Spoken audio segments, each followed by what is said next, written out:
16 years after the death of Emperor Marcus Aurelius, Rome is run by corrupt twin emperors Geta and Caracalla.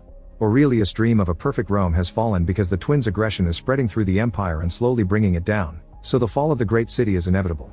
In the North African kingdom of Numidia, Hanno lives a calm life with his wife Aurishid. However, peace is interrupted when sirens announce an invasion by the Roman army. After seeing the smoke coming from the city, Hanno and Aurishid put on their armor and join the rest of the citizens to listen to their leader Jugurtha make a defense plan. Before leaving for battle, Hanno and Aurishid exchange rings and promise to look out for each other. The couple joins the team at the wall and Hanno gives an inspiring speech. Soon the Roman ships led by General Acatius appear at the shore, so the Numidians open fire with their catapults and bows. The ships take heavy damage, however Acatius orders his men to keep moving while they retaliate with their own catapults and archers. Fire spreads on both sides and several men die in just a few minutes. Once the ships reach the fortress, the Roman army lowers some platforms and invades. Acatius continues to lead as he brings down soldier after soldier with his sword and no mercy. Hanno does the same on his side, killing Romans at impressive speed. As the Romans storm into the fortress with the strength of their shields as protection, Aurishid shoots her arrows from above, offering cover for the sword fighters. When Acatius sees her, he orders his own archers to fire back and Aurishid is shot dead. Hanno watches in horror how her body falls into the sea and a Roman hits him from behind, making him fall as well. While unconscious, Hanno watches the mythical ferryman take Aurishid into the afterlife. He tries running after her as he desperately screams her name, but at that moment his body resurfaces and he wakes up. Nearby he finds the dead body of his wife, so he cries as he takes the arrow from her chest before the Romans capture him. Afterward Acatius claims the city for Rome while his men burn the bodies. All the citizens including Hanno get burning brands on their bodies, marking them as slaves. Next the slaves are sent to Rome in the ships. During the trip Hanno notices Jugurtha has a serious wound and helps him wrap it up. Jugurtha thinks he doesn't have much time left and remembers the day he found Hanno as a lost child in the desert. This triggers a memory in Hanno's mind. He was a kid living with a good family, but his mother sent him away when the Romans attacked his home. Eventually the ships arrive at Ostia, the port of Rome. Acatius is received as a hero and the twin emperors crown him with laurels. He asks for a break from war to spend time with his wife, but the twins announce that they'll be invading Persia and India next. The slaves are taken to Antium on the outskirts of Rome, where Macrinus oversees the gladiator training. Jugurtha, Hanno, and a few other slaves are released in a practice arena, where they must fight a bunch of feral baboons. Hidden soldiers shoot darts at the baboons to make them more violent and soon these beasts are jumping on the slaves to kill them with their teeth. Jugurtha refuses to fight and drops to his knees as he waits for the end. Hanno wants to save him from the creatures, but it's too late and Jugurtha dies. When the baboon comes after Hanno, he stops it by putting his chains in its mouth and biting its leg. Then he chokes the baboon to death with his chains, which impresses Macrinus to the point he decides he'll buy Hanno. Afterward Hanno and his friends are sent to the barracks with the rest of Macrinus' slaves, who mock Hanno by making baboon noises. Once the slaves are fed, they're taken to Macrinus so he can judge the new recruits. Hanno refuses to speak so Macrinus orders gladiator trainer Vigo to fight him. At first it looks like Hanno has a disadvantage, but soon he recovers and fights back with impressive skill to defeat Vigo. Then Hanno is sent to the private chambers, where Macrinus explains he chooses gladiators for their rage and Hanno has lots of it. Hanno finally talks to say his goal is to kill Acatius, and Macrinus explains he can achieve that if he wins enough fights in Rome. Meanwhile Acatius reunites with his wife Lucilla, the daughter of the previous emperor. He admits he's tired of the twins' tyranny, so he and Lucilla begin making plans to rebel against the emperors and make Rome great again. Sometime later Macrinus brings Hanno to a party in the city thrown by Senator Thraox. Hanno and one of Thraox's slaves are forced to fight with swords to death in front of the emperors. At first Hanno refuses to kill and attacks the other man using furniture and any object he can find around, but the guy refuses to surrender so Hanno has no choice but to stab him with the sword. Geta is very impressed and asks Hanno where he's from, but Hanno answers with a quote about hell from Virgil's The Aeneid. Thankfully the emperors find the poetry amusing and look forward to seeing Hanno in the arena.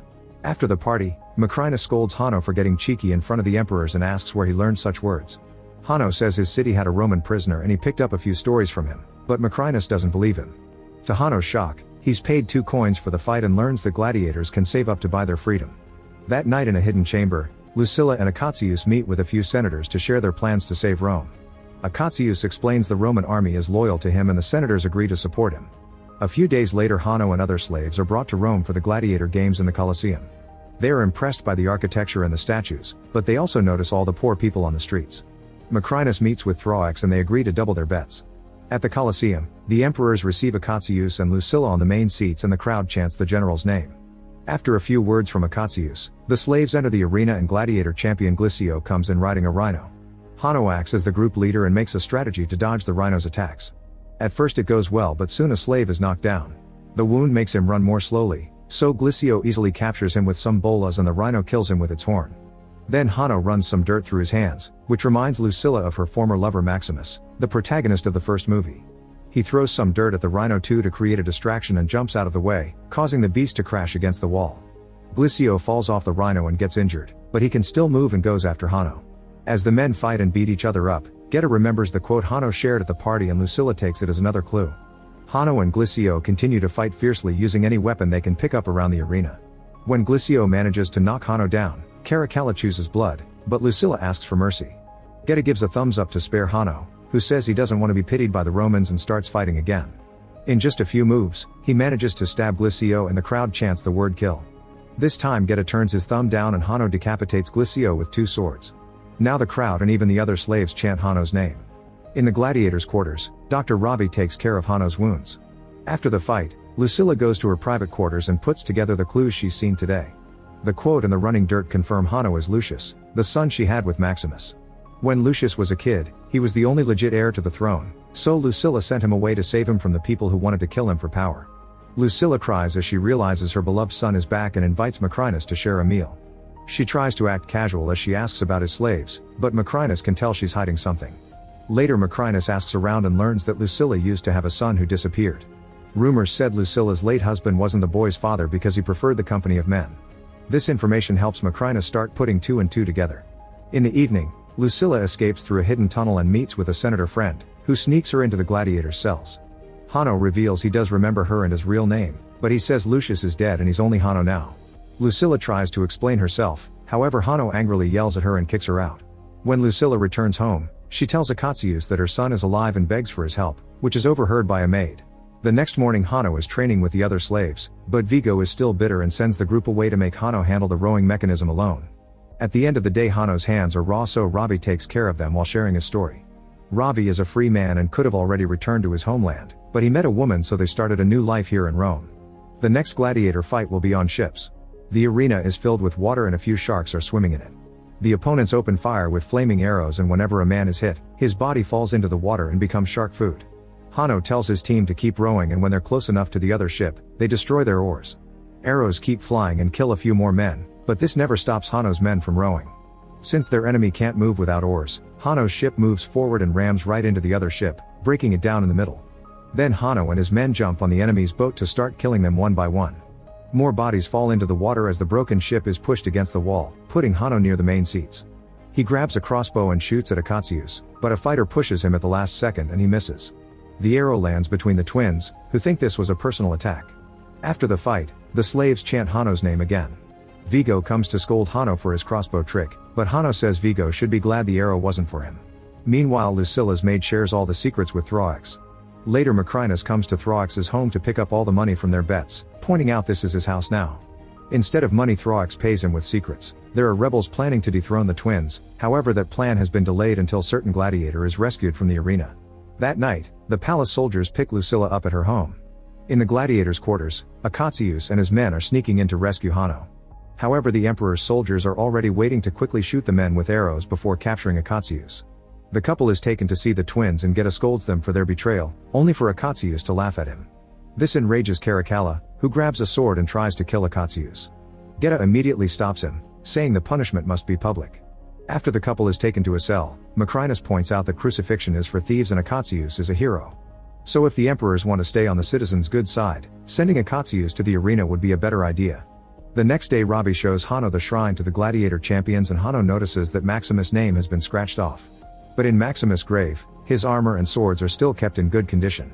On the wall Hanno reads, "What we do in this life echoes in eternity." For the next gladiator fight, extra soldiers are protecting the main seats and Lucilla is kept in shackles. Akatius is the first gladiator and he must fight against soldiers of the Praetorian Guard. Having so many opponents isn't easy, and Akatius is wounded a couple of times, but he's still a magnificent warrior and manages to kill every soldier with his sword. Next Hanno is sent out and starts fighting Akatius, so the crowd doesn't know who to cheer for. Both men are excellent fighters and the battle goes on for a while without signs of ending soon.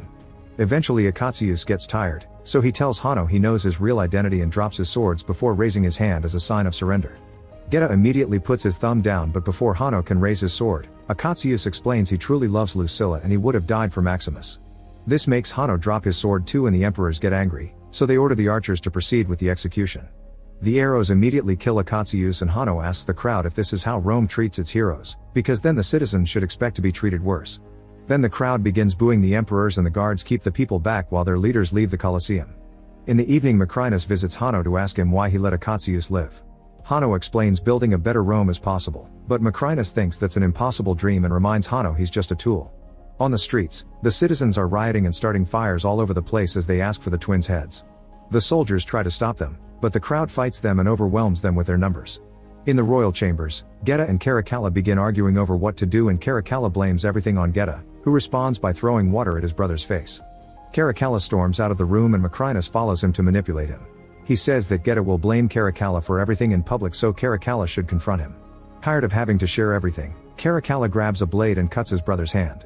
Geta stops him from going further and reminds Caracalla that he loves him, causing him to hesitate.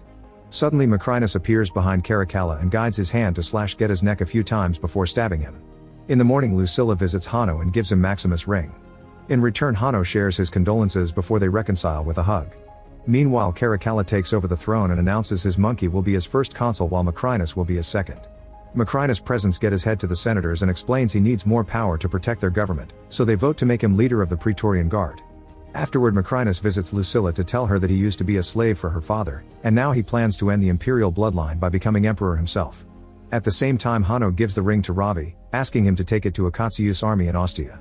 Before leaving, Ravi gives Hanno the cell keys. The next day Ravi has to avoid a few guards to reach the general, who immediately agrees to help when hears the ring was sent by Lucius, the Prince of Rome. At the Colosseum, Vigo announces this will be Hanno's last fight and shows him the wooden sword of freedom, which he can win if he defends his mother. Suddenly Hanno opens the cell door and knocks Vigo down before slowly killing him with a wooden sword. The other slaves also come out of their cells and quickly kill all the guards who try to stop them. While the slaves open the way, Hanno goes to his father's grave to take his sword and armor. He still has the arrow that killed Arishad and tells it to wait for him. Afterward Hanno gives an inspiring speech to the slaves, who all agree to fight for their freedom. Then he enters the arena and finds Lucilla tied to a post surrounded by rebel senators while the crowd chants his name. Royal soldiers enter the arena too and the crowd boos them, but before they can attack, the slaves rush in to help Hanno fight with fair numbers. As a fierce battle ensues, Caracalla gets excited, but Macrinus is frustrated and tells a commander to call the cavalry. However, this can't be done because the cavalry is protecting the city since Akatsuus' old army is coming from Ostia to invade. They still manage to spare a few soldiers, who soon enter the arena and start killing both slaves and senators without mercy. The crowd freaks out and a guard shoots an arrow, killing a spectator. This is the last straw and now the crowd begins to riot, pushing the soldiers off the walls but also losing more civilians in the process. While everyone is distracted, Macrinus uses the chance to kill Caracalla by inserting a bodkin into his ear. In the arena, enough soldiers have been killed to create an opening and Hanno tries to rescue his mother. At that moment Macrinus shoots an arrow that pierces Lucilla's heart, so she gives Hanno her last words of encouragement before dying. Afterward Macrinus leaves on a horse to join the army at the gates, so Hanno steals a horse to follow him. Minutes later, the Praetorian Guard meets Akatsuus' army led by Ravi outside the city. Hanno appears in front of Macrinus and introduces himself as Lucius, the real heir to the throne. He tackles Macrinus to throw him off his horse and the men begin fighting with his swords. Macrinus turns out to be a fearsome opponent who manages to break Hanno's sword and keeps him short-sighted by throwing dirt at his face. Then Macrinus pushes Hanno into the river and starts stabbing, but the sword keeps bouncing on the armor. Hanno sees himself in the afterlife again and remembers his mother's last words before resurfacing with regained strength. He punches Macrinus before retrieving his sword to cut off his arm, followed by a slash to his stomach that finally kills him. After the body floats away, Hanno reminds the armies of his grandfather's dream of the perfect Rome. All the soldiers chant to show their support and agree not to fight anymore. That night, Lucius goes to the arena and takes some of Lucilla's blood before picking up some dirt in his father's name. Make sure to subscribe and turn on notifications so you can watch more videos like this. Thanks for watching.